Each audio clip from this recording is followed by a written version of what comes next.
Honorable dignitaries, distinguished guests, family and friends, my name is Shalin Tripathi. It is a privilege and pleasure to welcome you to this prestigious awards, International Literary Awards ceremony hosted by Hindi Chetna and the Dhingra Family Foundation. This event is historic as it marks the first literary awards ceremony under the auspices of Hindi Chetna and the Dhingra Family Foundation. So welcome again and enjoy the afternoon. My father has asked me to say a few words in Hindi, given this event is dedicated to Hindi literature. Namaste. मेरा नाम शालीन है. मैं इस समान function में आपका बहुत स्वागत करता हूँ. ये फंक्शन बहुत विशेष है. मुझे आशा है कि आप सब इसका आनंद लेंगे. I now invite Shelley Gill to come and recite the national anthem. Welcome. So let's start with O Canada and then followed by Hindi national anthem, Indian national anthem. Please join me. O Canada, our home and native land, true patriot love, in all thy sons command. With glowing hearts we see thee shine, the true north strong and free. From far and wide, O Canada, we stand on guard for thee. God keep our land glorious and free. O Canada, we stand on guard for thee. O Canada, we stand on guard for thee. अब हिंदी का हम अपना राष्ट्रीय गीत गाएंगे.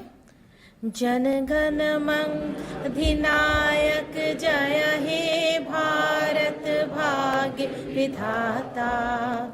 पंजाब सिंध गुजरात मराठा द्राविड़ उत्कल बंगा.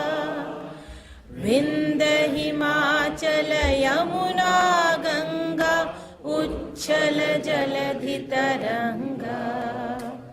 तव शुभ नामे जागे, तव शुभ आशीष मांगे.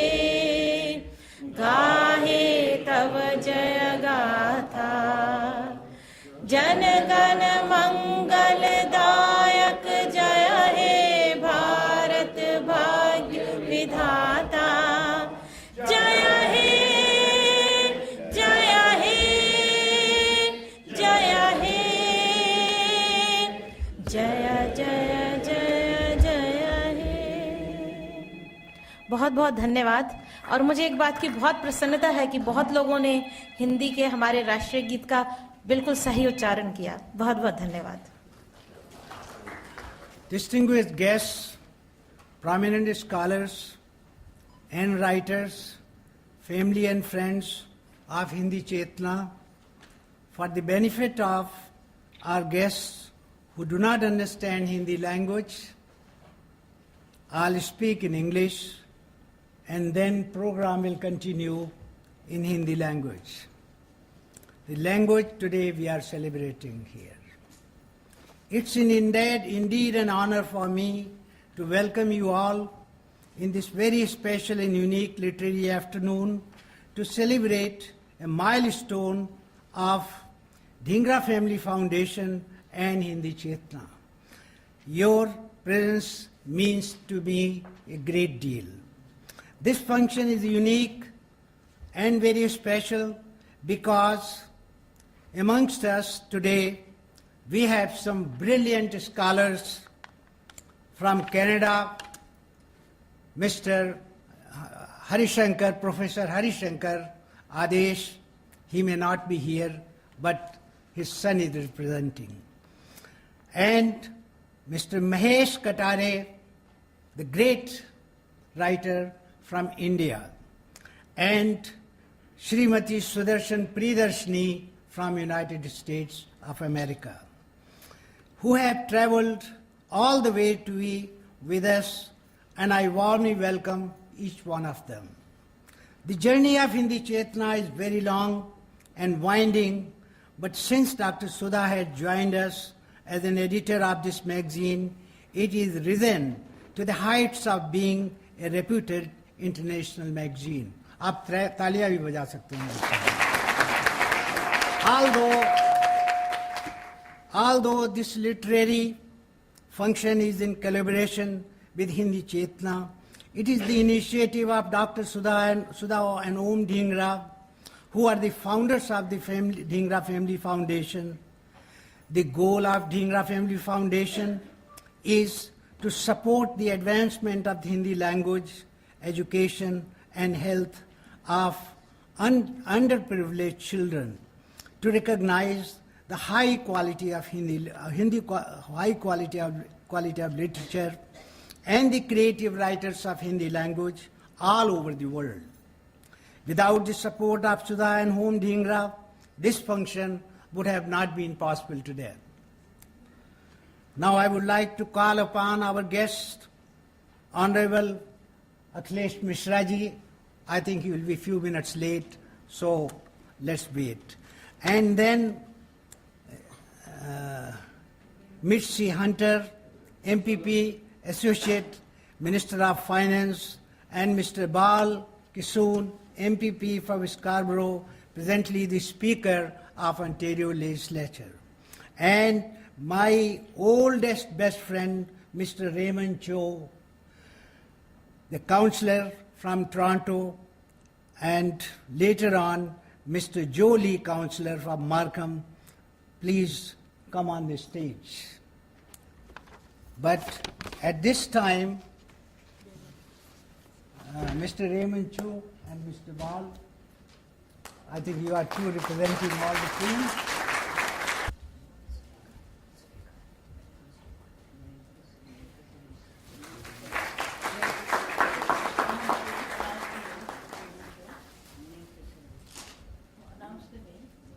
Mr. Bal Kissoon, MPP.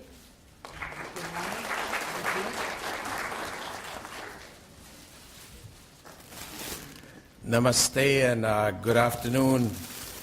Special guests, our invited guests from abroad, and I would say my friends in the community because I know most of the faces that are here. It is my honor and pleasure to be here and join to today's awards ceremony. But I just want to say a few words about the ceremony because I've said this before, and I want to congratulate Mr. Tripathi and his organization and the foundation in USA. Canada is a wonderful country and it allows us to protect everything we have. And I encourage every one of you to protect that special mother tongue language that you have brought to Canada with you, because as most of you know, and I'll say it to the visitors, I am born of Hindu origin and Indian origin, but I'm born in the island of Trinidad and Tobago. My parents were born in the island of Trinidad and Tobago, but my grandfather and grandmother came on the ships that were brought to the Caribbean by the British.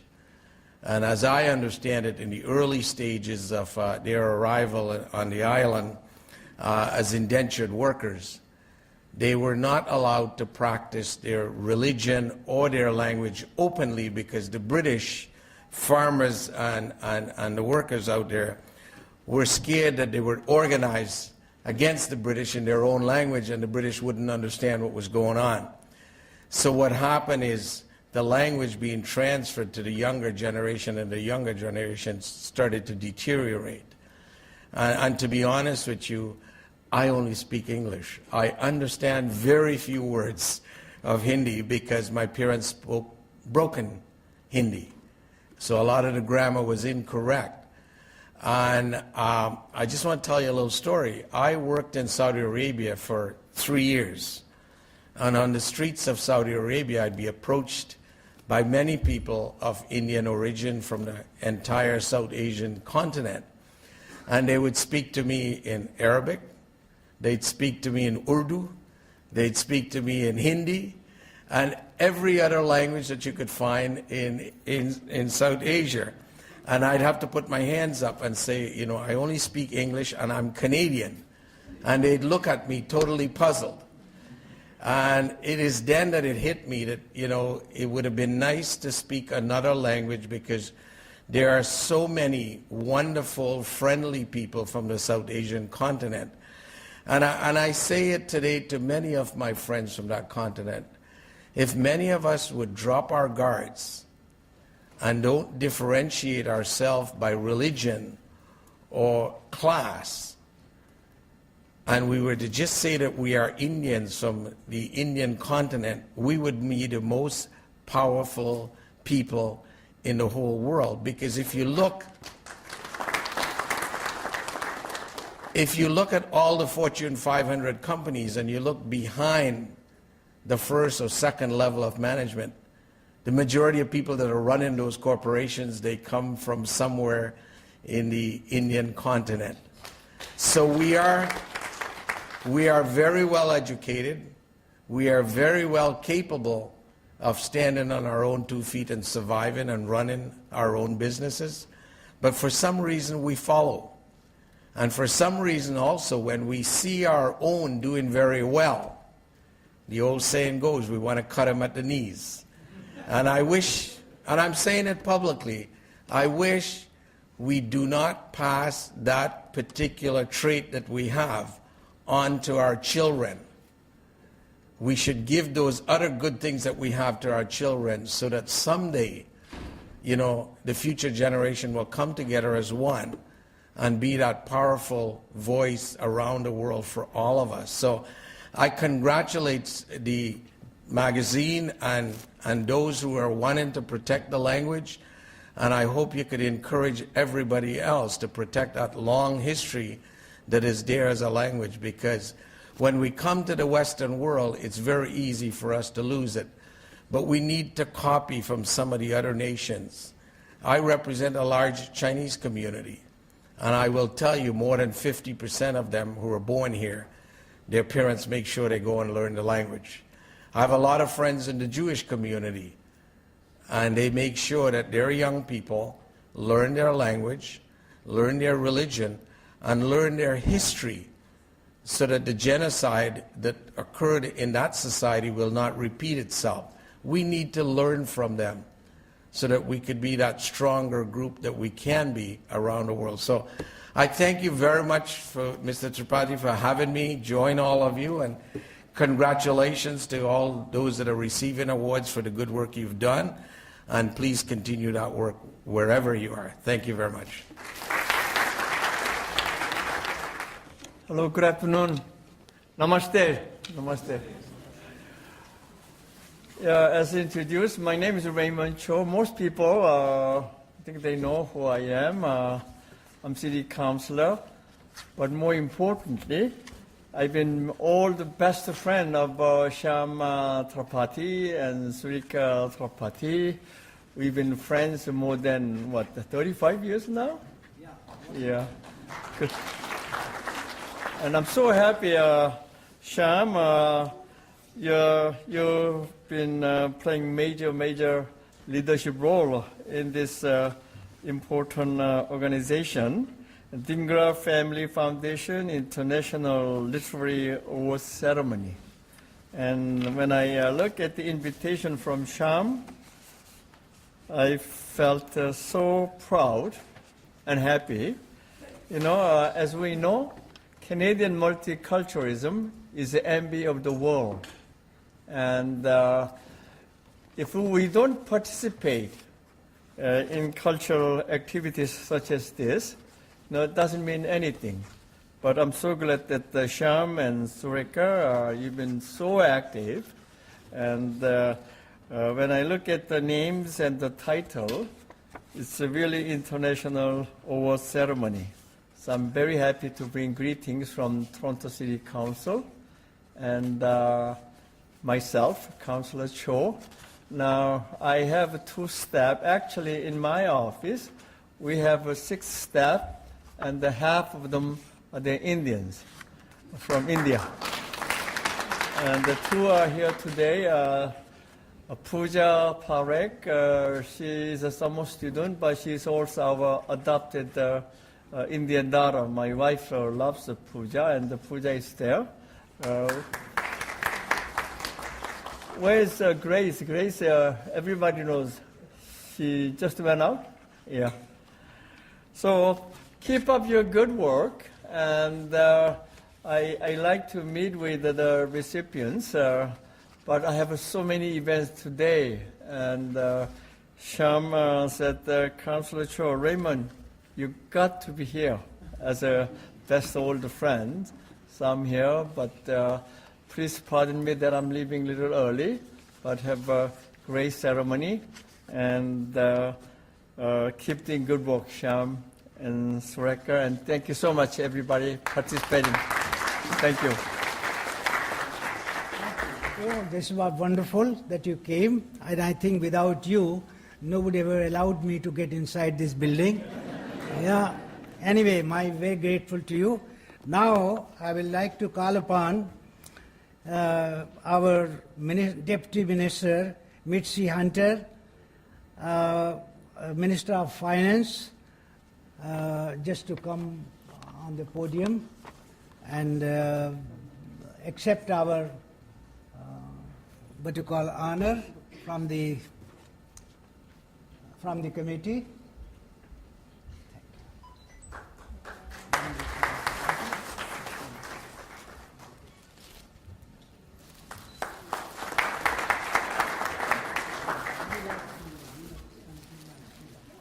This is our Associate Minister, Mitzi Hunter, from the Ontario government, from the Liberal Party, and a very famous lady. And believe me, finance, you know finance means vitamin M. And she is really going to be our show of this evening. Please.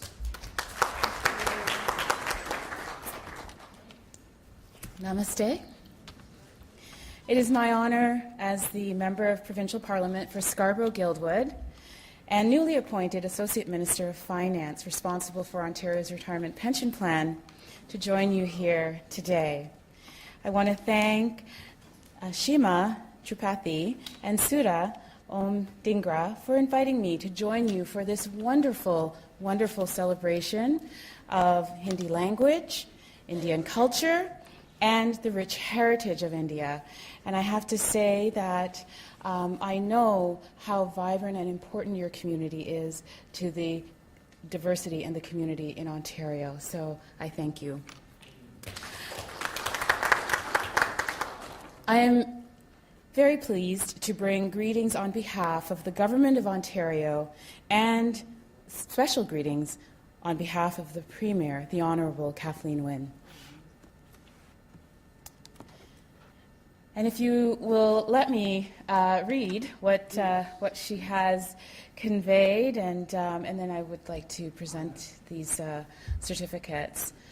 And it reads as follows. On behalf of the Government of Ontario, I am delighted to extend warm greetings to everyone attending Hindu Chetna Dhingra Family Foundation International Literacy Awards ceremony. Today we honor 3 distinct and distinguished writers for their outstanding contributions to Hindi literature: Professor Hari Shankar Adesh from Trinidad and Tobago and Canada, Shri Mahesh Katar from India, and Dr. Sudarshan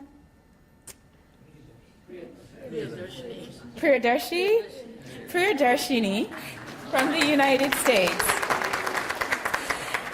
The 3 esteemed honorees are boldly carrying on a tradition of Hindi literature that dates back to the 11th century. By continuing to employ the Hindi language in literature, they are truly on the vanguard of an enduring and important legacy. For this, they have all earned our respect and our gratitude. As a diverse city in a multicultural province, it is appropriate that Scarborough was chosen to host this inaugural event. We are so proud of our thriving and dynamic Hindi-speaking community and the countless cultural contributions you have made to Ontario. I would also like to thank Shima Tripathi and Sudha Om Dhingra for organizing this wonderful event. Please accept my best wishes for an inspiring afternoon. Kathleen Wynne, Premier.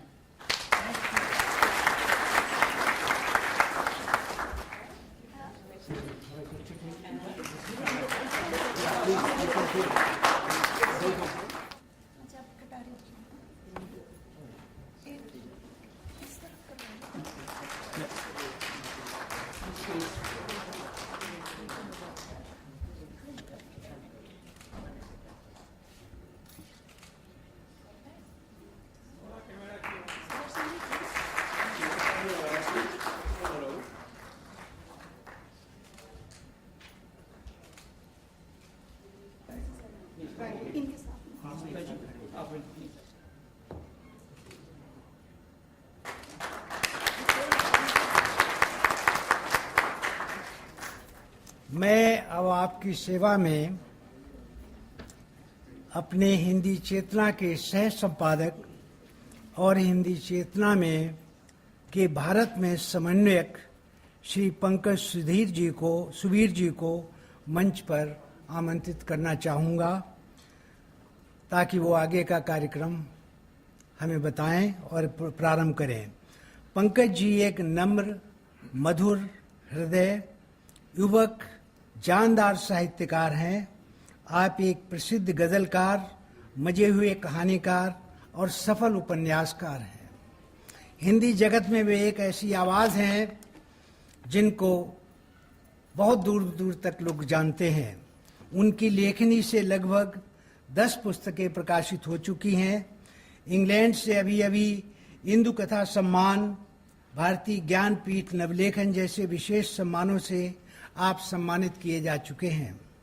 इसी के साथ आप Dhingra family foundation की ओर से विदेशों के सम्मान समिति के मुख्य सदस्य हैं।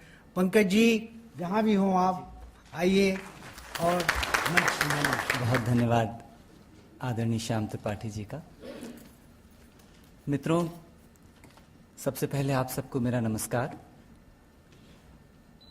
आज जब हम यहाँ एकत्र हुए हैं तो यकीन मानिए कि ये आप सब लोग एक इतिहास को बनते हुए देख रहे हैं। हम सब एक इतिहास के साक्षी हो रहे हैं जो कल याद किया जाएगा। ये अंतर्राष्ट्रीय सम्मान जो आज शुरू हो रहा है, पूरा करने का ये समय या अवसर है जब हम अपने इन तीनों साहित्यकारों को वो सम्मान प्रदान करेंगे। हिंदी चेतना, हिंदी प्रचारणी सभा और ढींगरा फैमिली फाउंडेशन का ये संयुक्त प्रयास है। ढींगरा फैमिली फाउंडेशन के उद्देश्य यहाँ लिखे हैं, लेकिन इन सब के पीछे ढींगरा फैमिली फाउंडेशन का मुख्य उद्देश्य है हिंदी। और हिंदी प्रचारणी सभा के तो नाम में हिंदी है, तो वहाँ से उद्देश्य वो भी स्पष्ट होता है, हिंदी। हिंदी उसका प्रचार प्रसार वहाँ तक हो। और मैं कल रात को चर्चा कर रहा था तो मैंने किसी से कहा कि अगर भारत से बाहर के देशों में हिंदी के वो साहित्यकार आ गए जिन्होंने भारत के बाहर ही जन्म लिया था, वो दूसरी पीढ़ी, तो हम समझेंगे कि इन दोनों संस्थाओं का ये प्रयास सफल हो गया।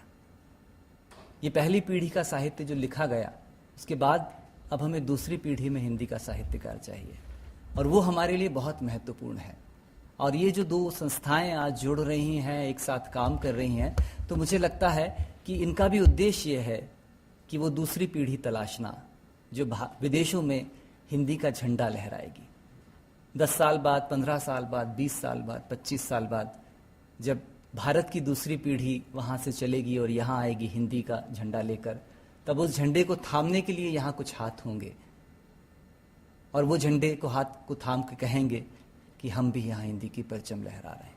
ये हमारा उद्देश्य है जो ढींगरा फैमिली फाउंडेशन और हिंदी प्रचारणी सभा आज यहाँ ये कार्यक्रम कर रहे हैं। मैं हिंदी चेतना की पूरी टीम को यहाँ मंच पर आमंत्रित करना चाहूँगा।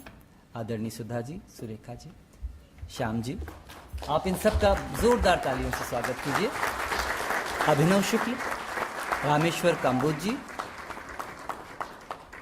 और ओम ढींगरा जी बहुत नेपथ्य में रहते हैं, पर्दे के पीछे से संचालित करते हैं। मैं चाहूँगा एक बार जोरदार तालियां उनके लिए भी आप बताएं। और मैं अभिनव शुक्ल से अनुरोध करूँगा कि वो बहुत सम्मान के साथ आदरणीय महेश कटारे जी को यहाँ सभागार में लाने का कष्ट करें मंच पर, ताकि हम उनको ढींगरा फैमिली फाउंडेशन, हिंदी चेतना, अंतर्राष्ट्रीय कथा सम्मान कामिनी का एकांतारे उनके उपन्यास के लिए प्रदान करें। जोरदार तालियों से स्वागत करें उनका।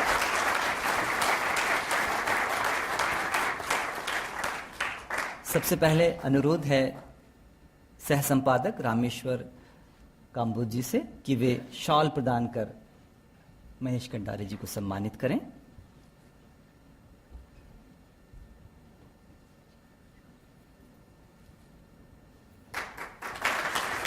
अनुरोध है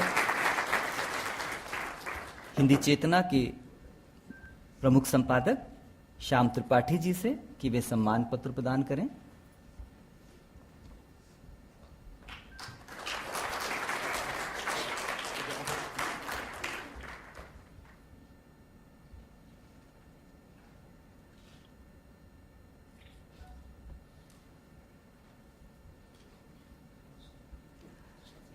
बहुत अनुरोध है सुरेखा त्रिपाठी जी से कि वे स्मृति चिन्ह प्रदान करें आदरणीय महेश कटारे जी को।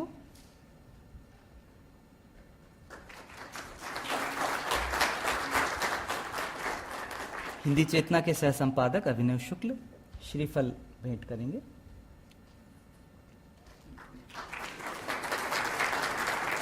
और ढींगरा फैमिली फाउंडेशन द्वारा जो सम्मान राशि दी जा रही है वो संपादक सुधा ओम ढींगरा जी ने प्रदान कर रहे हैं।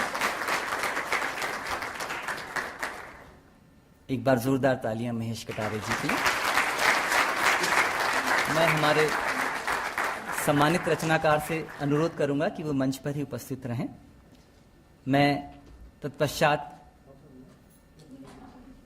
अमेरिका की कथाकारा सुदर्शन प्रियदर्शनी जी को सम्मानपूर्वक मंच पर लाने का अनुरोध करूंगा अभिनव शुक्ल से। काम्बोज जी से अनुरोध करूंगा कि शॉल भेंट कर सुदर्शन प्रियदर्शनी जी को सम्मानित करें। आदरणीय श्याम त्रिपाठी जी से अनुरोध है वो सम्मान पत्र भेंट करें। उत्तरायण जैसा महत्वपूर्ण कहानी संग्रह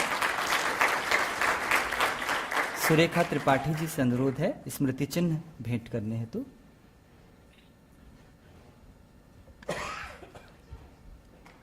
अभिनव शुक्ल आपसे अनुरोध है कि श्रीफल भेंट कर सम्मानित करें आदरणीय सुदर्शन प्रियदर्शनी जी को, और संपादक सुधा ओम ढींगरा जी से अनुरोध है कि वे धनराशि का चेक प्रदान करें, सम्मान राशि का।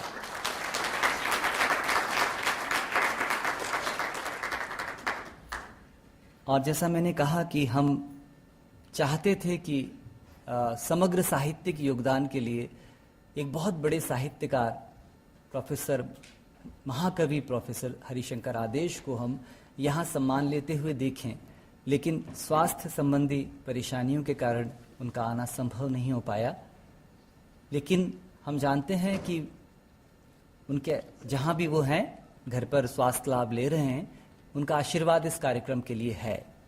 मैं बहुत अनुरोध करना चाहूँगा उनके सुपुत्र विवेक आदेश जी वो यहाँ आएँ और ये सम्मान हरिशंकर आदेश जी की तरफ से प्राप्त करें। काम्बोज जी से अनुरोध है कि वे शॉल भेंट करें। आदरणीय श्याम त्रिपाठी जी, आप सम्मान पत्र भेंट कर सम्मानित करें।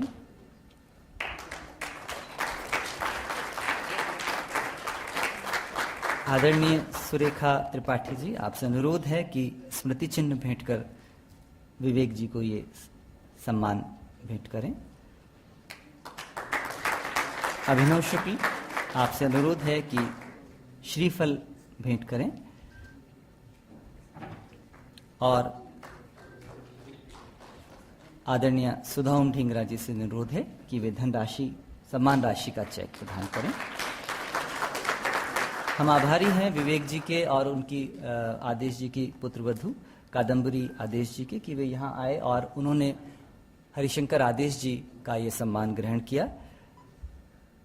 मैं चाहूँगा कि एक बार हमारे तीनों सम्मानित रचनाकार उस सम्मान पत्र को हाथ में ले लें, ताकि कई चीज़ें प्रेस फोटोग्राफर्स के हिसाब से भी हमें करनी होती हैं। मुझे भारत के किसी एक साहित्यकार, बड़े साहित्यकार ने कहा कि ये तुम जहाँ जिस कार्यक्रम में जा रहे हो, ये शायद एक नए युग का सूत्रपात होने जा रहा है। और ये मैं भावुक बहुत जल्दी हो जाता हूँ, इसलिए मैं अपने आप को बहुत कंट्रोल करता हूँ। लेकिन मुझे जब जनगण मन बज रहा था और आप जब जनगण मन गा रहे थे तो मेरी आंखें भीग रही थी। मुझे लग रहा था कि भारत के बाहर भारत ज़्यादा समृद्ध हो रहा है, भारत ज़्यादा भारत हो रहा है, भारत ज़्यादा हिंदुस्तान हो रहा है। जो भारत में सिकुड़ रहा है वो भारत के बाहर बढ़ रहा है। ये सबसे महत्वपूर्ण है, ये सबसे आवश्यक है कि हम जिस भारतीयता को भारत में धीरे धीरे खोते जा रहे हैं, वो भारतीयता आप लोग बहुत बहुत अच्छी तरह से जिंदा रखे हुए हैं। मैं समझ नहीं पाता कि किन शब्दों में मैं आपकी प्रशंसा करूं। शायद मेरे अंदर की बातें आप तक पहुंच रही होंगी। बहुत प्रणाम आप सबको। हम आभारी हैं तीनों रचनाकारों के, जिन्होंने हमारा ये सम्मान स्वीकार कर हमारा सौभाग्य बढ़ाया, हमारी संस्था को गौरवान्वित किया। कार्यक्रम के अगले चरण में हम बहुत संक्षिप्त में उनसे ज़रूर सुनना चाहेंगे कि उनके अंदर क्या भावना है, वो क्या सोचते हैं इस सब को लेकर। संक्षिप्त इसलिए क्योंकि यहाँ जैसा हम जानते हैं कि हम भारत से आए, हमें पता है यहाँ सब कुछ समयबद्ध होता है, कि यहाँ पर अगर समय तय है तो समय तय है। हम वहाँ तो जैसे 3 बजे का कार्यक्रम होता है तो 6 बजे शुरू करते हैं। हम जानना जरूर चाहेंगे कि वो क्या सोचते हैं। एक बहुत छोटे से गांव का किसान, बिल्हेटी गांव ऐसा है जिसको आप मानचित्र पर तलाश करने की गूगल से भी सर्च करेंगे तो बहुत छोटा सा एक बिंदु दिखाई देगा कि ये बिल्हेटी है। उस बहुत छोटे से गांव का किसान जब यहाँ आकर खड़ा होता है तो क्या महसूस करता है, उसके अंदर हिंदी की इस नई क्रांति को लेकर क्या विचार आते हैं, क्या सोचता है और किस दृष्टि से देखता है। वो कहानीकार, वो कथाकार, वो उपन्यासकार जो अपने समय का सबसे विशिष्ट कहानीकार है, जो अपने समय का सबसे विशिष्ट कथाकार है, श्री महेश कटारे जी। मैं बहुत आदर के साथ उन्हें आमंत्रित करना चाहूँगा कि वे यहाँ आएँ और 2 शब्द कहें। आदरणीय महेश कटारे जी। भाइयों, बहनों और दोस्तों, सबसे पहले तो मैं आप लोगों को धन्यवाद देना चाहूंगा कि अपने अत्यंत व्यस्त समय में से कुछ समय आपने इस आयोजन के लिए निकाला। फिर मैं आभार मानना चाहूंगा हिंदी चेतना और ढींगरा फैमिली फाउंडेशन का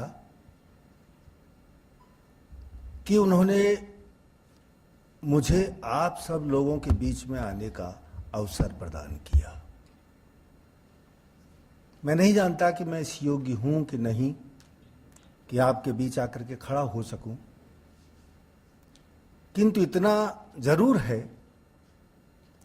कि इन दो संस्थाओं के कारण, इन दो संस्थाओं के चलते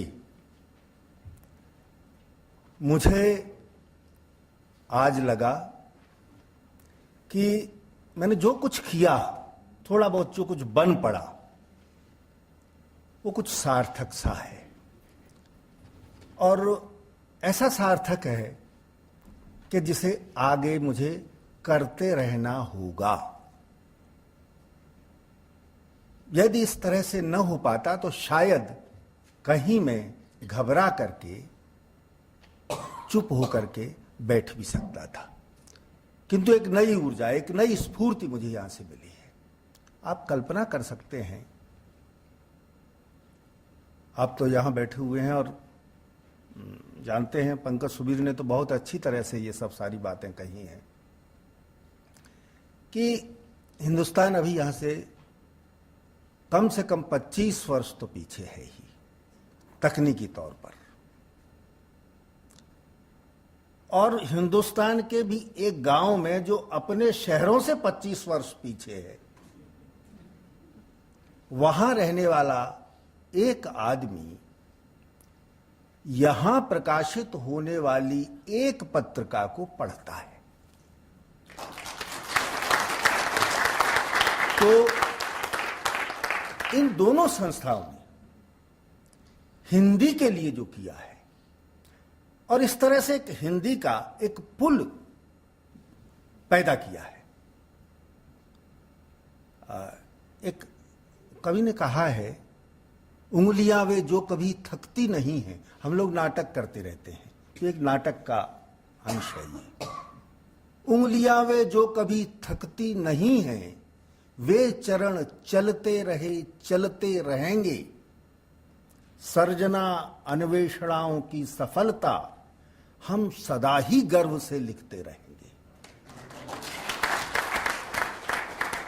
क्योंकि सच तो यह अधूरे गीत हम, क्योंकि सच तो यह अधूरे गीत हम, एक लंबी लय जिसे बांधे हुए, सेतु ऐसा विगत आगत जोड़ता जो, ज्योति दो छोरों जिसे साधे हुए। तो ये एक जो सेतु बनता है, ये दोनों संस्थाएं, ढींगरा फैमिली फाउंडेशन, हिंदी चेतना और हिंदी प्रचारिणी सभा, ये सब मिलकर के एक सेतु बनाती है, और इस सेतु से हम सब आकर के जुड़ते हैं। एक बात मैं कहना चाहूंगा, समय कम है और इसके साथ में मैं उसको समाप्त करूंगा, कि हिंदी चेतना सिर्फ हिंदी भाषा की चेतना नहीं है, यह समग्र भारतीय भाषाओं की चेतना है, यह सामासिक चेतना है, यह समाहारी चेतना है। और हिंदी तब बनती है जब सारी भाषाएं उसके साथ चलने लगती हैं, तब एक हिंदी भाषा बनती है और तब एक हिंदी चेतना बनती है।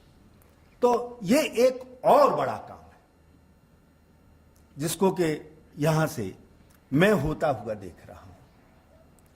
आप लोगों ने देखा होगा, आप सब लोग जानते हो कि हम पर्व मनाते हैं। आज एक पर्व का दिन है, पर्व मनाते हैं। और पर्व होता क्या है? पर्व वो होता है जब हम बीज डालते हैं, कहीं बीज डालते हैं और उसका जो अंकुर निकलता है, उस अंकुरण को पर्व कहते हैं। नई चीज जहां शुरू होती है वो पर्व है। तो इसलिए मुझे लगता है कि आज का ये जो आयोजन है वह एक तरह से पर्व है और एक प्रतिज्ञा का पर्व है।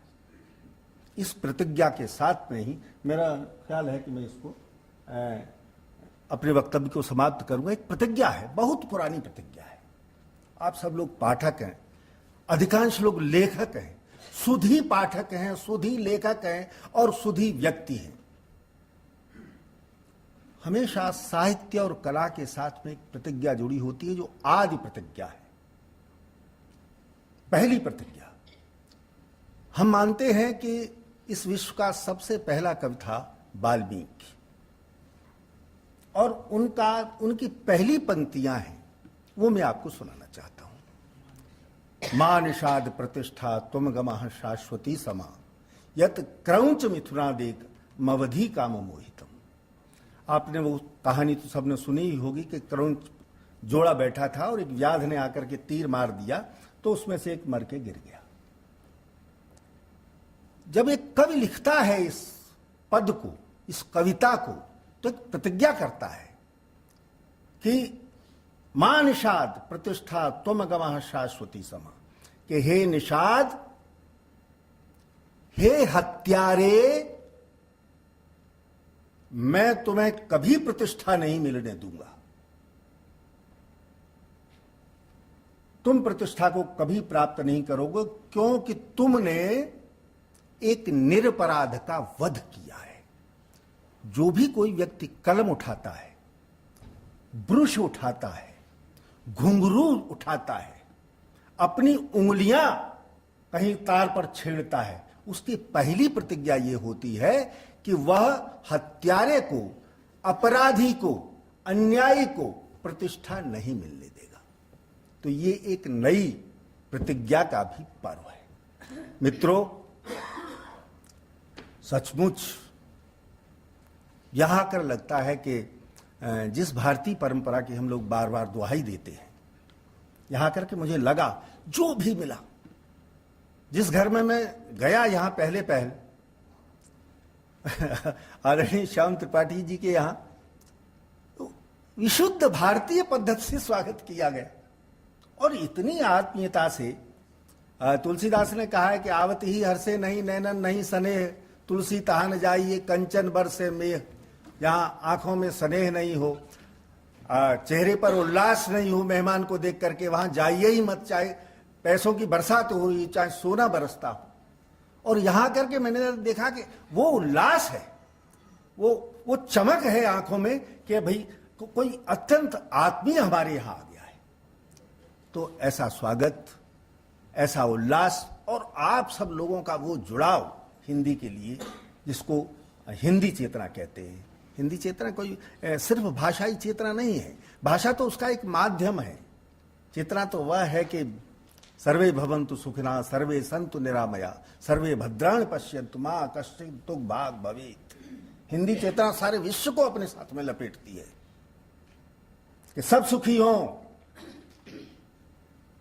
सब निरोगी हों, किसी को भी दुख का कोई अंश न मिले। ये हिंदी चेतना है।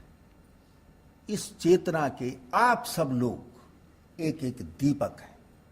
मुझे ये लगता है यहां पे आप बैठे हैं और जहां भी आप जा रहे हैं वहां भी उस चेतना को लेकर के जा रहे हैं, भविष्य में भी जाएंगे। अंतिम बात ये कि इस चेतना को आप नई पीढ़ी को अवश्य सौंप करके जाएं। अगर आप नई पीढ़ी को नहीं सौंपेंगे इस चेतना को, तो जफर की पंक्तियां हैं बहादुर शाह जफर की, कि ये चेतना, हिंदी चेतना आप अपनी अगली पीढ़ी को नहीं सौंपेंगे तो वह अपनी जड़ों को भूल जाएगी। और जफर कहते हैं कि किसको मिली है आबरू ना पायदार में, जिसके पास जड़ें नहीं है उसको आबरू मिलती ही नहीं है। भविष्य की पीढ़ी को आबरू दिलाने के लिए आप सबकी भी जिम्मेदारी है, हमारी भी जिम्मेदारी है कि हम ये हिंदी चेतना और ये जो पर्व है वो पर्व की प्रक्रिया अगली पीढ़ी को सौंप जाए। आप सब लोगों ने मुझे यहाँ बुला करके जिस तरह से आत्मीयता दी, उसके लिए मैं बहुत बहुत आभारी हूं आप सबका। धन्यवाद। और इसके लिए न सिर्फ मैं बल्कि हिंदुस्तान की तरफ से मैं आप सब लोगों को बहुत बहुत धन्यवाद देता हूं। शुक्रिया।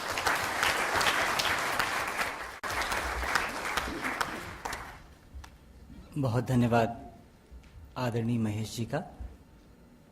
निश्चित रूप से ये एक नई क्रांति का समय है, नए समय का उद्घोष है। और भारत में एक संयोग है कि भारत में श्रावण मास, श्रावण सब जगह चल रहा है, भारत में श्रावण मास मनाया जाता है और श्रावण में शिव का साहित्य अभिषेक, शिव का अभिषेक होता है और हमने भी महेश का साहित्य अभिषेक किया। ये संयोग है।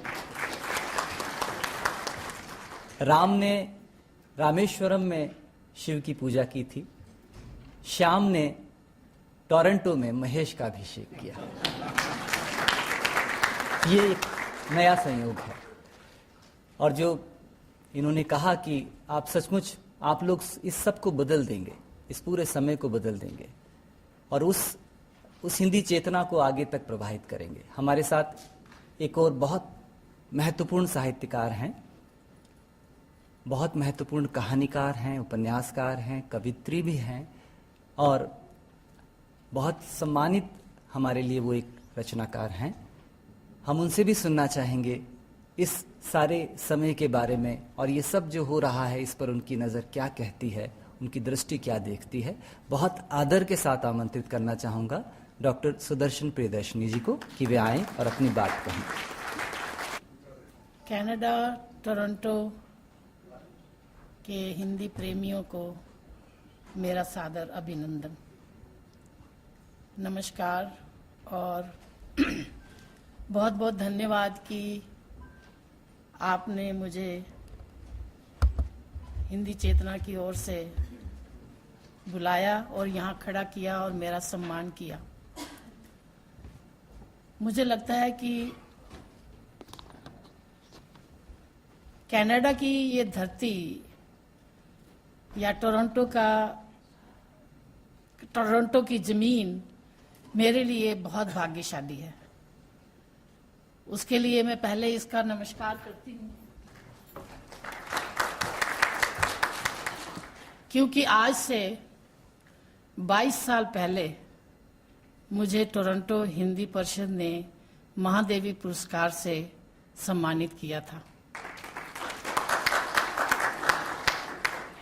और मुझे आज तक लगता है कि जो सद्भावना, जो श्रद्धा शायद टोरंटो वासियों में है, मैंने और कहीं नहीं देखी। हालांकि मैं बहुत जगह गई हूँ, लेकिन ऐसा लगता है कि यहाँ जैसे कुछ और है जो बाकी जगह नहीं मिलता, कि मन में वो आज भी भारतीय हैं, मन में आत्मा से, मन से वो आज भी वहीं रहते हैं, लेकिन उनका शरीर यहाँ है। जैसे मैं अपने लिए कहती हूँ कि मेरी आत्मा आज भी हिंदुस्तान में बसती है, मेरा शरीर यहाँ है।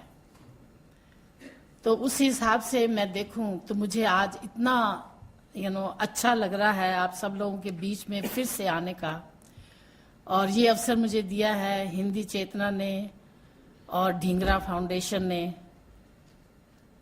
सम्मानित करके कि मैं आपके सामने फिर से रूबरू हो सकूं। हिंदी चेतना अपने आप में वसुधैव कुटुंबकम का काम कर रही है और हमें इससे बहुत बहुत आशाएं हैं। मैंने पिछले 10 सालों में देखा है किस तरह से वो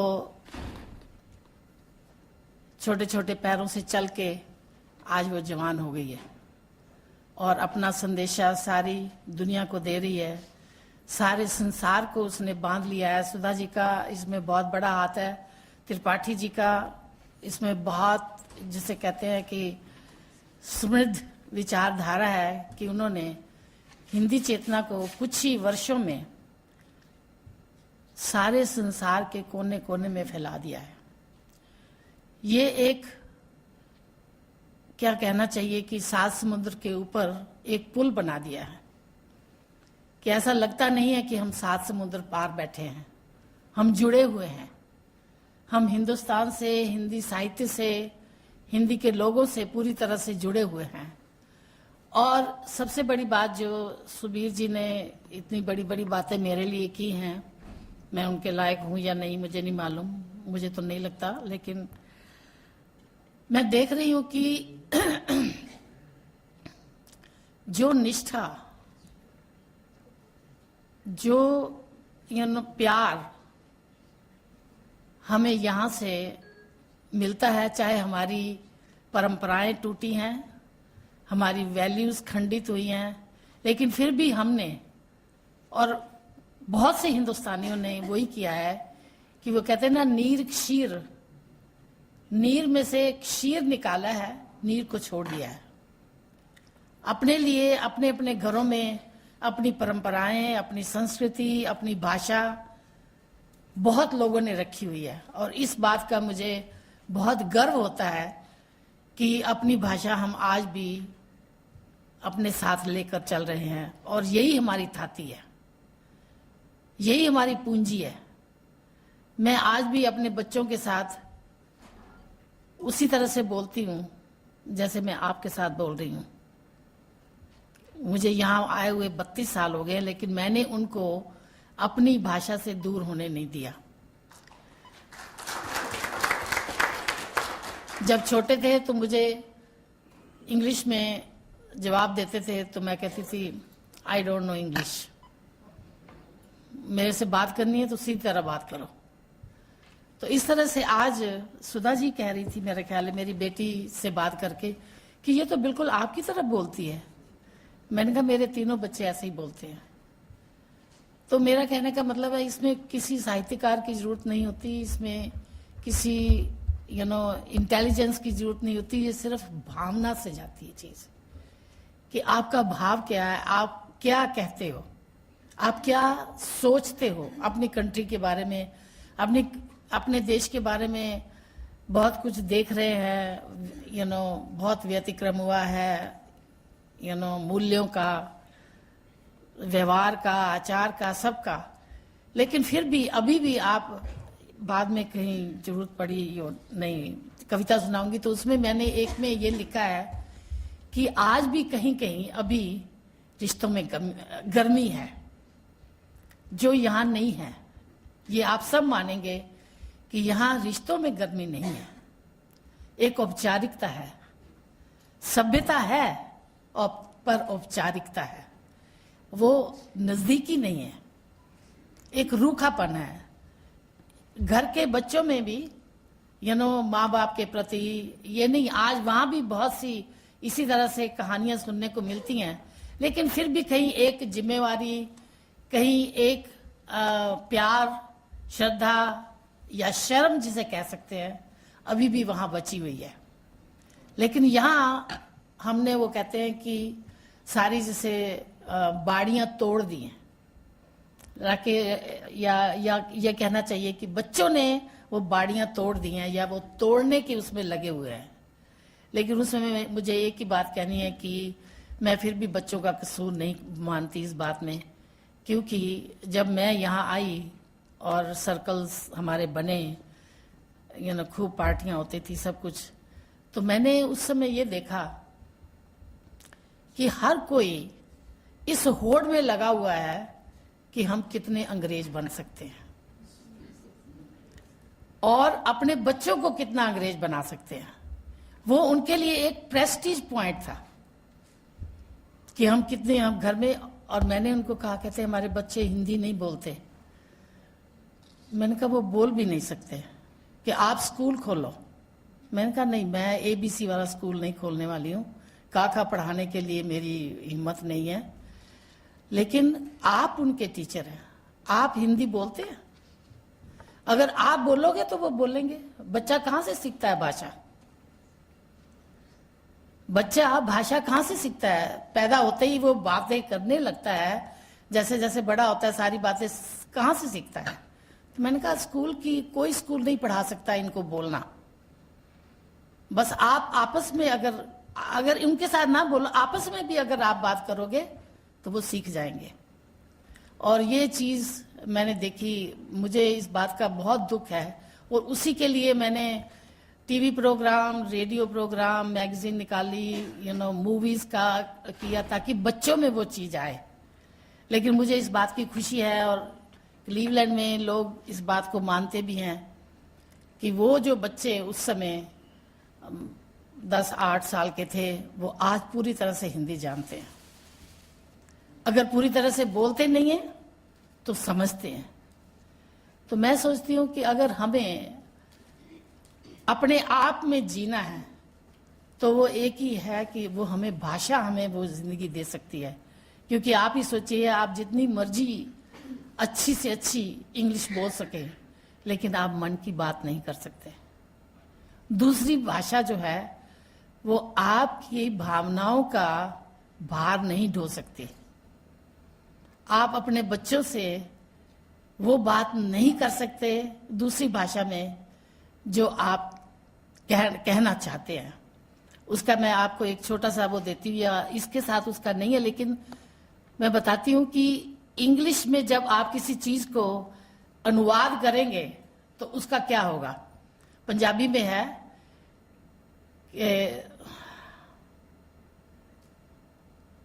पल्लू मार के बुझा गई दीवा ते अख नाल गल कर गई। अब इसको आप हिंदी ट्रांसलेट करो तो सेम चीज है कि जो आपके मन की भावना है वो दूसरी भाषा नहीं ले सकती, वो आपके बच्चों के दिल तक नहीं पहुंच सकती। तो मैं सिर्फ यही कहना चाहती हूँ, इसको लंबा नहीं करना चाहती। सुधा जी का, त्रिपाठी जी का और ढींगरा फाउंडेशन का बहुत बहुत आभार प्रदर्शन करना चाहती हूँ। लेकिन वहाँ हिंदी चेतना तक पहुँचने के लिए, या जैसा इन्होंने कहा कि दूसरी जनरेशन तैयार करने के लिए, जिसमें से कोई राइटर निकले या हिंदी को जाने या समझे, उसके लिए मेहनत आपने करनी है, बच्चे नहीं करेंगे। वो आपकी जिम्मेवारी है। अगर आप निभा सकें तो समझिए कि आप हिंदी की चेतना जगा रहे हैं। हमारे साथ हमारे एक अतिथि यहाँ पधार चुके हैं, Indian counsellor general Shri Akhilesh Mishra ji. मैं अनुरोध करना चाहूँगा कि उनका स्वागत किया जाए।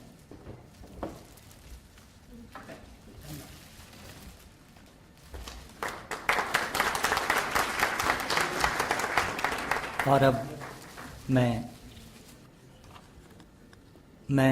बहुत सम्मान के साथ श्री अखिलेश मिश्रा जी को आमंत्रित करना चाहूँगा कि वे 2 शब्द कहें हमारे लिए, इस आयोजन के लिए और हिंदी के लिए। आदरणीय श्री अखिलेश मिश्रा जी।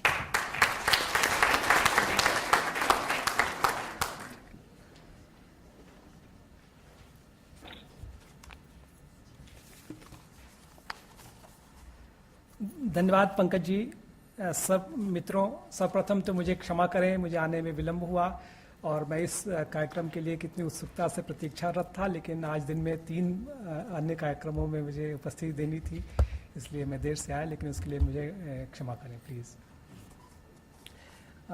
परम आदरणीय श्री श्याम त्रिपाठी जी, मैं आपका बहुत आभारी हूँ, न केवल आज के आमंत्रण के लिए बल्कि पिछले 11 महीनों में जब से मैं टोरंटो में आया हूँ कौंसल जनरल के रूप में, आपने जिस तरह का स्नेह, जिस तरह का प्रेम और हमको मार्गदर्शन दिया है साहित्य के क्षेत्र में, उसके लिए मैं और मेरी पत्नी दोनों आपके बहुत आभारी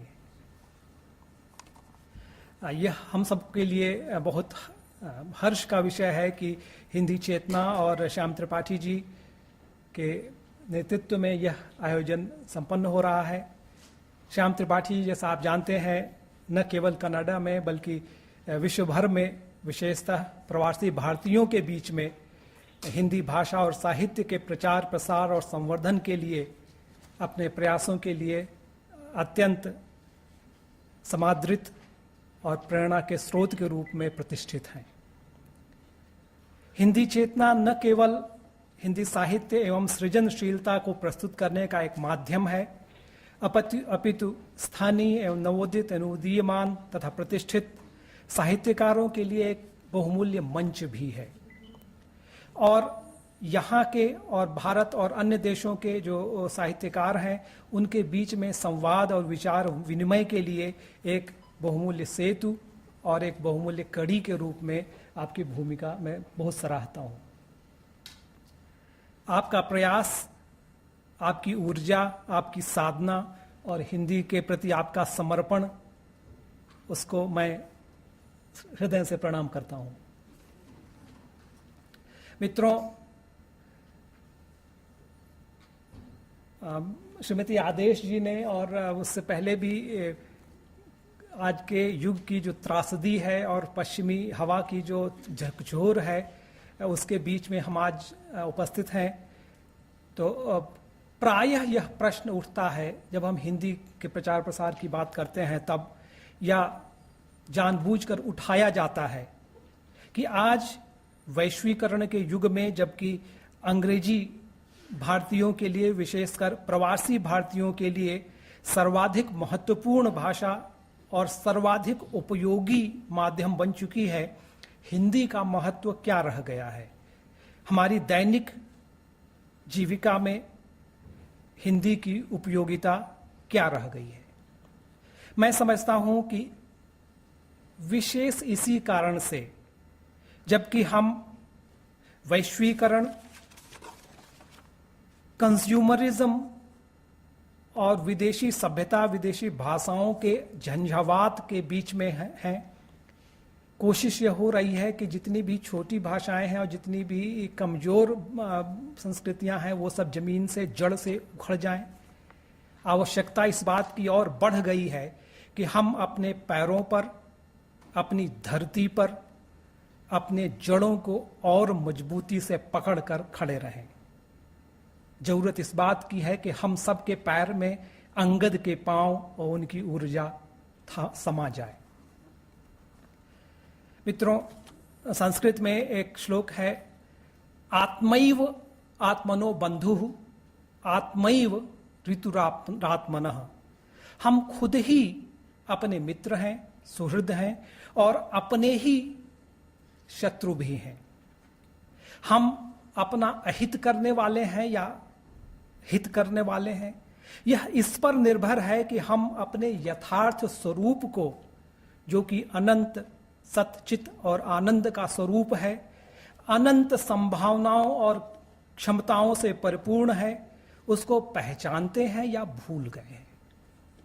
अगर हम अपने ही वास्तविक स्वरूप से अनभिज्ञ हैं तो हम स्वयं ही अपनी अस्मिता, अपने व्यक्तित्व के प्रति दीनहीन भाव धारण कर लेते हैं और संत्रस्त रहते हैं।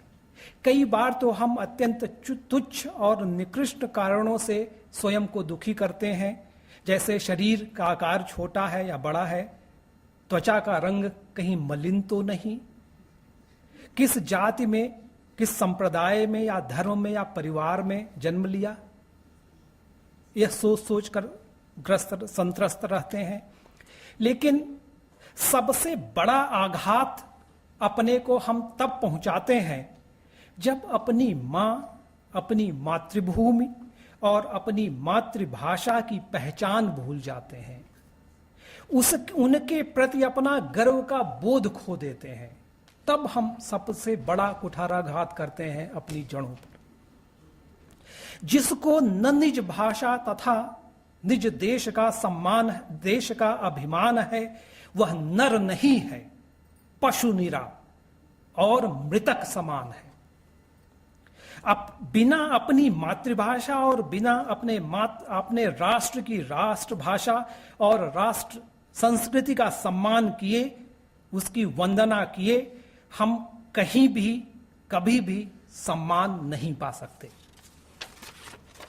यदि हम अपने ही आत्मसम्मान की रक्षा नहीं करेंगे, अपनी मातृभूमि और मातृ संस्कृति और मातृभूमि की वंदना नहीं करेंगे, तो किसी अन्य से आदर की अपेक्षा व्यर्थ है। अन्यों से भी हमें केवल उपेक्षा और तिरस्कार ही मिलेगा, और इसके लिए उत्तरदायी हम स्वयं ही होंगे। पैर टूट जाए तो बैसाखी मिल जाती है, हृदय में कष्ट हो तो उसके लिए भी उपाय है, लेकिन अगर सर झुक गया उसके लिए कोई बैसाखी नहीं है। अगर हमें अपना सर गर्व से ऊपर उठाना है तो उसके लिए प्रयास हमें खुद ही करना होगा। सच तो यह है कि चाहे कितनी भी भाषाएं हम सीख क्यों न लें, कितनी भी विदेशी भाषाओं में पारंगत क्यों न हो जाएं,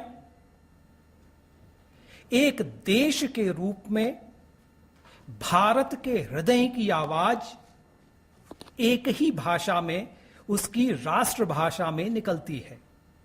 जो सुख दुख का क्रंदन है, जो भीड़ के अकेलेपन के बीच में निकलता है, वह एक ही भाषा में मुखरित होता है। मैं व्यक्तिगत रूप में स्पेनिश, इटालियन, नेपाली, दरी, पर्शियन, संस्कृत, हिंदी, उर्दू कई भाषाएं बोल लेता हूं, लेकिन हिंदी बोलने, क्योंकि मेरी मातृभाषा हिंदी है, मेरे राष्ट्र की भाषा हिंदी है, उसे बोलने का जो गर्व है वह कोई मुझसे नहीं छीन सकता।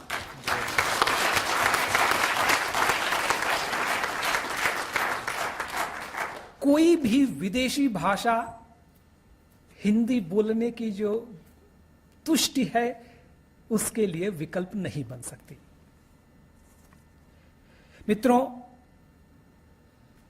भारत के संविधान में हिंदी देश की अस्मिता की प्रतीक बनी है। हिंदी की भूमिका राष्ट्रीयता के विकास और उद्गार के लिए, देशभक्ति के संदेश वाहन के लिए, राष्ट्रीय एकता के भाव संप्रेषण के रूप में बहुमूल्य है हमारे लिए। मेरी दृष्टि में इस आयोजन का औचित्य सार्थक तभी होगा यदि हम सब सामुदायिक रूप से यह संकल्प करें कि हमारी हिंदी साधना देश के प्रति, राष्ट्रभाषा के प्रति एवं साहित्य संस्कृति के संवर्धन के उदात्त भावनाओं से संप्रेरित होगी।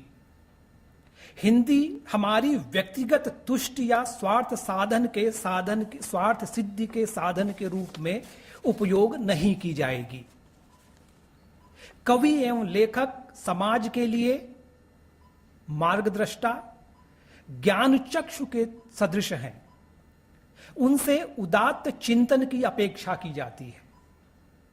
कला अग्रगति, उसके पीछे हर युग में सब जग चलता है।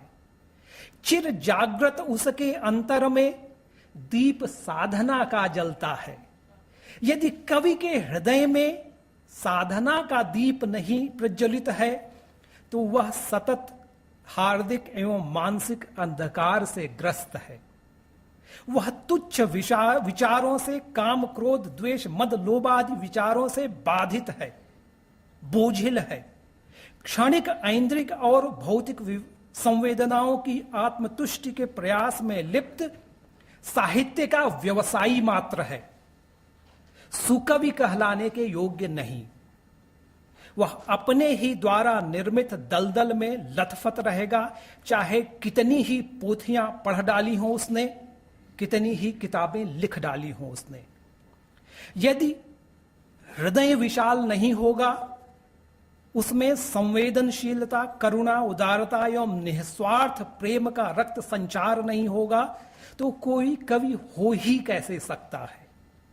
पर पीड़ा के प्रति संवेदन क्षमता के बिना साहित्य की रचना नहीं होती। हृदय छोटा हो तो शोक उसमें नहीं समाएगा और दर्द दस्तक दिए बिना ही दरवाजे से लौट आएगा। कितना तुच्छ, कितना तिरस्कार योग्य होगा वह हृदय। आदिकाल से भारतीय ऋषियों ने, मुनियों ने और मनीषियों ने निरंतर हमें चेतावनी दी है अहंकार और वैयक्तिक स्वार्थ सिद्धि के प्रवृत्ति से बचने के लिए। और उन्होंने हमें स्मरण कराया है कि मनुष्य जितना भी बड़ा अहंकार हो हमारा, हम एक विराट सत्ता के एक छोटे से अंश हैं। सत्यपि भेदापगमे नाथ तवाहम न मामकीनस्त्वम सामुद्रो हि तरंगः क्वचन समुद्रो न तारंगः। यद्यपि समुद्र और तरंग दोनों एक ही पदार्थ जल से बने हैं और उनमें कोई मौलिक भेद नहीं है, फिर भी तरंग ही समुद्र की होती है, समुद्र तरंग का नहीं होता। यही स्थिति व्यक्ति की भी है समष्टि में और देशवासी की देश में। हर व्यक्ति से बड़ा है देश। हमारी अस्मिता देश से है। हम सब देश की तरंगे मात्र हैं।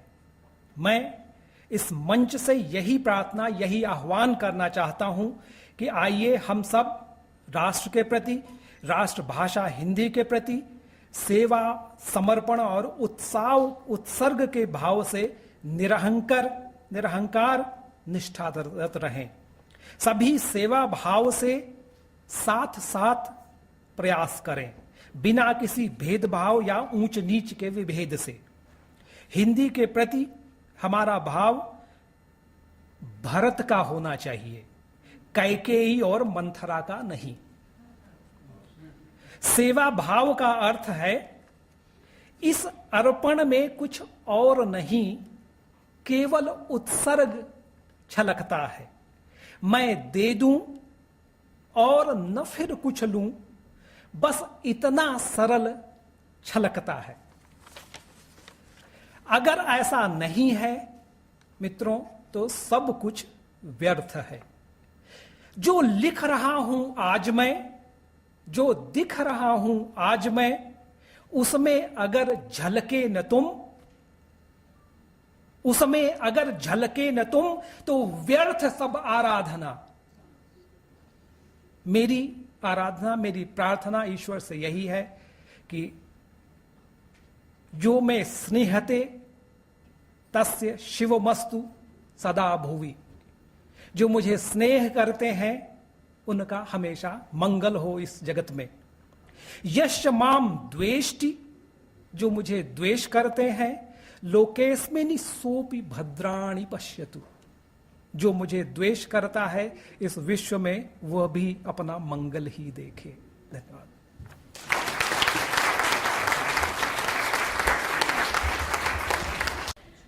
इस टीम का नेतृत्व मेरे बड़े भाई श्याम त्रिपाठी करते हैं, जो हमारा मार्गदर्शन भी करते हैं और हमारे गुरु भी हैं। मैं उन्हें यहाँ मंच पे बुलाना चाहती हूँ। श्याम भाई आ जाइए।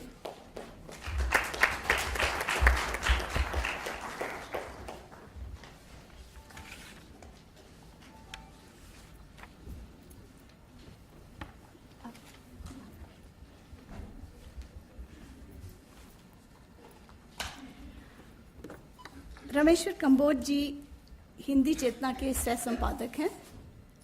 आप सब लोगों को याद होगा कि उन्होंने लघु कथा विशेषांक निकाला है। हिंदी चेतना का लघु कथा विशेषांक बहुत बहुत बहुत प्रतिष्ठित हुआ, बहुत लोगों ने सराहा। और एक विशेष बात जो मैं कहना चाहती हूँ कि हिंदी चेतना में अब आपको टंकन की त्रुटियां नहीं मिलती और ना ही आपको किसी तरह की, और उसका सारा श्रेय रमेश्वर कंबोज जी को जाता है।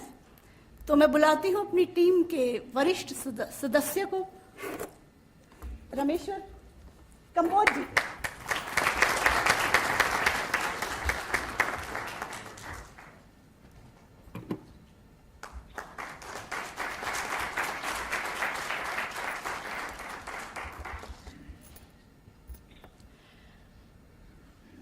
हमारी टीम में युवा कथाकार, उपन्यासकार बहुत कार्य करते हैं। भारत में हमारे समन्वयक हैं, पंकज सुबीर नाम है उनका, और वो हिंदी चेतना के सह संपादक हैं। भारत में हिंदी चेतना पत्रिका इन्हीं की देखरेख में छपती है। और सबसे बड़ी बात, आजकल जो आप पत्रिका की सजावट देख रहे हैं वो इन्हीं की बदौलत है।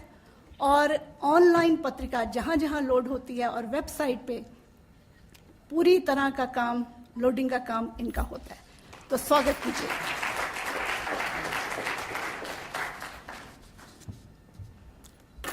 हमारे एक और सह संपादक अभिनव शुक्ल हैं, वो अमेरिका से हैं।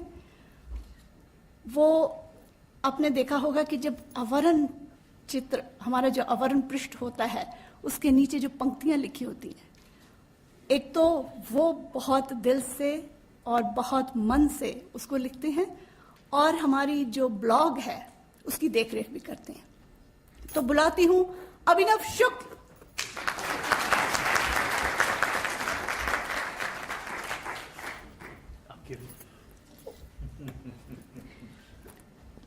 मित्रों, कोई भी पत्रिका हो या कोई भी कार्य हो, सिर्फ टीम के साथ ही पूरी तरह संपन्न नहीं होता, उसके साथ साथी भी चाहिए होते हैं।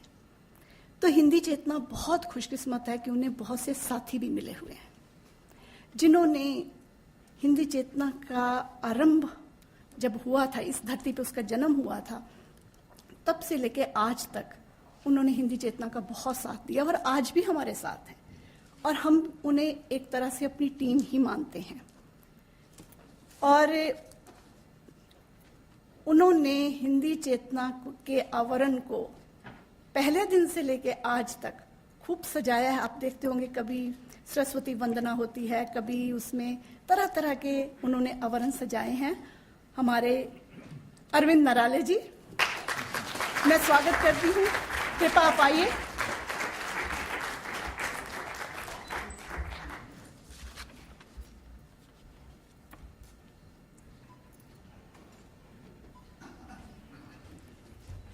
और हमें ऐसे साथियों पे बहुत गर्व है।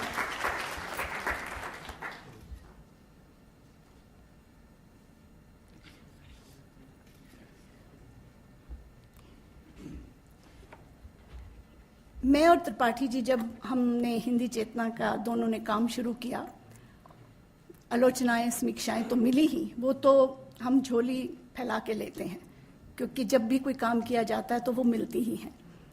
पर उस समय हमें कई समस्याएं आती थी, कंप्यूटर की समस्याएं। तो एक और साथी हैं जिन्होंने हमारा समय समय पे हमारा बहुत साथ दिया, वो है रत्नाकर नराले जी। मैं चाहूंगी कि वो स्टेज पे आए।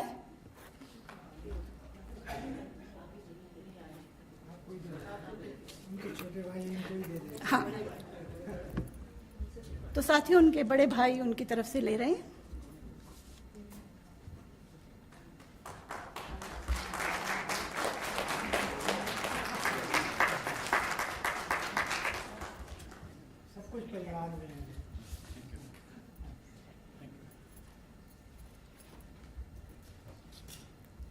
कोई भी पत्रिका, जैसे मैंने बोला कि साथियों के बिना आगे नहीं बढ़ पाती, इसी तरह हमारे एक और साथी हैं जो टीवी पे समय समय पे हमारा बड़ा साथ देते हैं।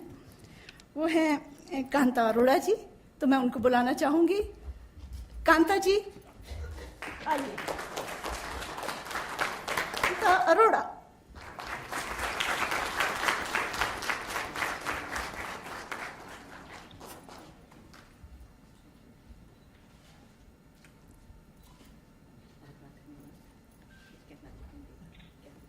प्लीज।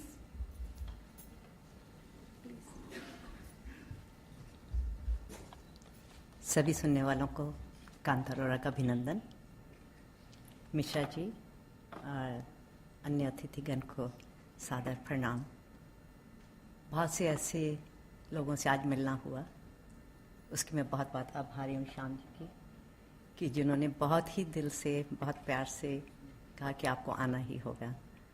तो सम्मान तो ये आप लोगों ने आभार और ये कार्यभार मेरे कंधों पे डाला हुआ है, और मेरे को बहुत खुशी है और गर्व होता है कि आज से 30-35 साल पहले जब ATN के माध्यम से हमने हिंदी प्रोग्राम लॉन्च किया था,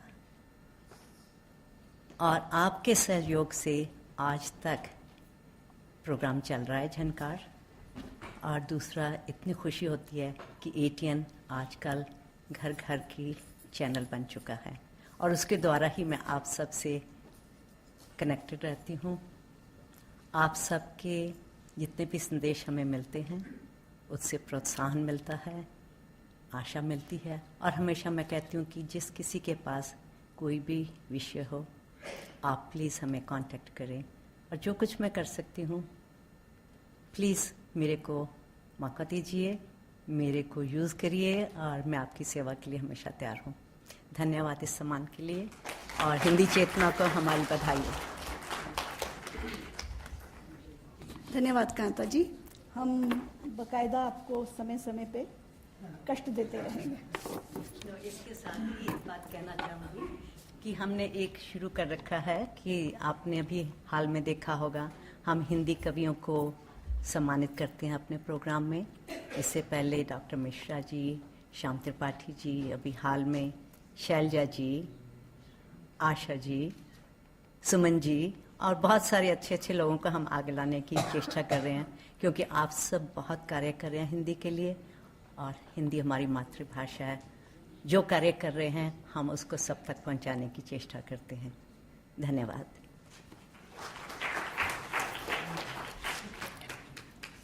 अक्सर ये कहा जाता है कि पत्रिका अगर साहित्यिक है तो उनको विज्ञापनों की क्या ज़रूरत है। जब विज्ञापन आते हैं तो कहानी का लिंक टूट जाता है जी, कविता का लिंक टूट जाता है, और मैं सोचती हूँ कि अगर विज्ञापन ना हो तो पत्रिका कैसे चले।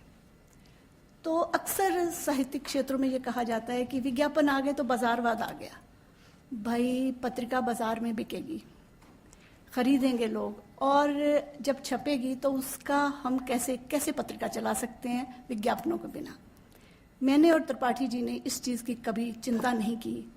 हम खुले दिल से, जिसको बोलते हैं ना, बड़े बड़े हृदय से हम डट के विज्ञापन लेते भी हैं और छापते भी हैं। पर सबसे पहले जिस इंसान ने हिंदी चेतना का साथ दिया, विज्ञापन दिया, वो आज भी 16 साल बाद भी उनका विज्ञापन हमारे यहाँ लग रहा है अंतिम पृष्ठ का। तो मैं हिंदी चेतना वो हमें दे रहे हैं पिछले 16 साल से विज्ञापन, हम आज उन्हें छोटा सा एक धन्यवाद देना चाहते हैं। तो मैं बुलाती हूँ सत्यपाल जी को। कृपया आप स्टेज पे आइए।